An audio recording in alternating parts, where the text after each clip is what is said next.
നാം ഇന്ന് കാണുന്നത് തൃശ്ശൂർ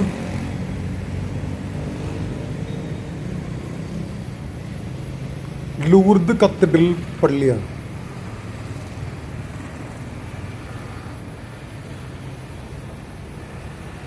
ഒരുപാട് പ്രത്യേകതകൾ നിറഞ്ഞ ഒരു പള്ളി കൂടിയാണ് ലൂർദ് കത്തീഡ്രൽ. ഇതിനോട് അടുത്ത് തന്നെയാണ് പുത്തൻപള്ളി ബസിലിക്കയാണ്. ലൂർദ് കത്തീഡ്രൽ പള്ളിയാണ്. ഒരു പ്രത്യേക പദവിയുള്ള ഒരു പള്ളി കൂടിയാണ്. ഈ പള്ളിയുടെ അടിപ്പള്ളിയുണ്ട്. ഈ പള്ളിയുടെ മറ്റൊരു പ്രത്യേകതയാണ് അടിപ്പള്ളി. പ്രത്യേകിച്ച് അങ്ങനെ കാണാൻ വളരെ സൗകര്യമുള്ള സമയങ്ങളുണ്ട്. അവിടെ ആരാധന നടത്താനുള്ള സ്ഥലങ്ങളുണ്ട്. അവിടെയാണ് ഈ ബിഷപ്പുമാരെയൊക്കെ അടക്കം ചെയ്തിട്ടുള്ളത്. ബിഷപ്പ് കുണ്ടുകുളം, അതുപോലെ പണ്ട് മരണപ്പെട്ടിട്ടുള്ള ഒരുപാട് ബിഷപ്പുമാർ അവിടെ അന്ത്യവിശ്രമം കൊള്ളും.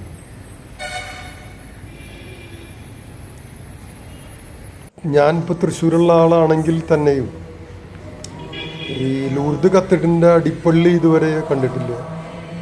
അല്ല, കണ്ടിട്ടുണ്ട്. പക്ഷെ അവർ മറ്റുള്ളവരെ നമുക്കത് ഈ വഴിക്ക് കാണിച്ചു കൊടുക്കാനും ഇപ്രാവശ്യം കഴിഞ്ഞില്ല. കാരണം ഇന്നവിടെ ഞാൻ നോക്കുമ്പോൾ കുർബാന നടക്കുന്നുണ്ടായിരുന്നു. അപ്പോൾ അതുകൊണ്ട് നമുക്ക് അടിപ്പള്ളി കാണാനുള്ള ഒരു സൗകര്യം ഇവിടെ പറ്റിയില്ല. അത് പിന്നീട് ഒരിക്കൽ അതിന് പറ്റും എന്നുള്ളൊരു പ്രതീക്ഷയും എനിക്കുണ്ട്. ലൂർദ് കത്തീഡ്രൽ പള്ളി പുതുക്കി പണിത ആ ഒരു വിഷൽ കാണുമ്പോൾ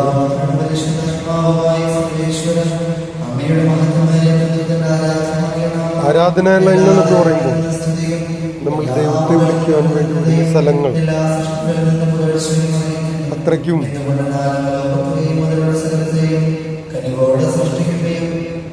മനോഹരവും.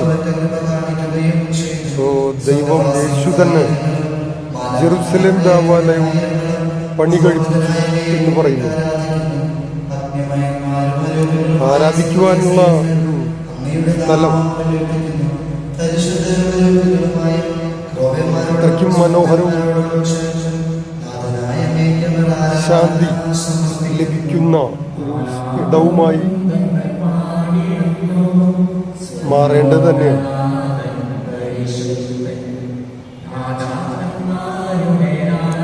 ഇതിന് പഴയ പള്ളികളെ പോലെ തന്നെ 3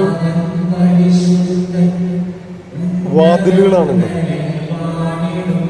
പഴയ പള്ളികൾ കണ്ടു കഴിഞ്ഞു ഓരോ കോണുകളാണ്. ഒരു കുരിശിൻ്റെ ആകൃതിയിലൊക്കെയാണ് ബസിലിക്ക. നമ്മുടെ പുത്തൻപള്ളി മുകളിൽ നിന്ന് നോക്കി കഴിഞ്ഞാൽ കുരിശിൻ്റെ ആകൃതിയാണ്.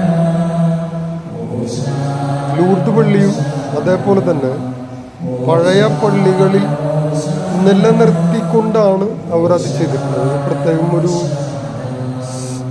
പ്രശംസനീയമാണ്. അതായത് പഴയ പള്ളി പൊളിക്കാതെ തന്നെ പുതിയ മോഡൽ ശബ്ദവിന്യാസങ്ങളും ഒക്കെ വലിയ എമൗണ്ടുകൾ ചിലവാക്കിയിട്ടാണ് ചെയ്തിട്ടുള്ളത്. അതിൻ്റെ ഒരു പ്രത്യേകത തന്നെ ആ പള്ളിയിൽ പോയി നമ്മൾ കുർബാന കാണുമ്പോൾ നമുക്ക് അനുഭവപ്പെടാറുണ്ട്. സൗണ്ടിനൊക്കെ ഇത്രയും എമൗണ്ടൊക്കെ ഉണ്ടെന്നുള്ളത് അപ്പോഴാണ് എനിക്ക് മനസ്സിലായത് അതിൻ്റെ പ്രാധാന്യം.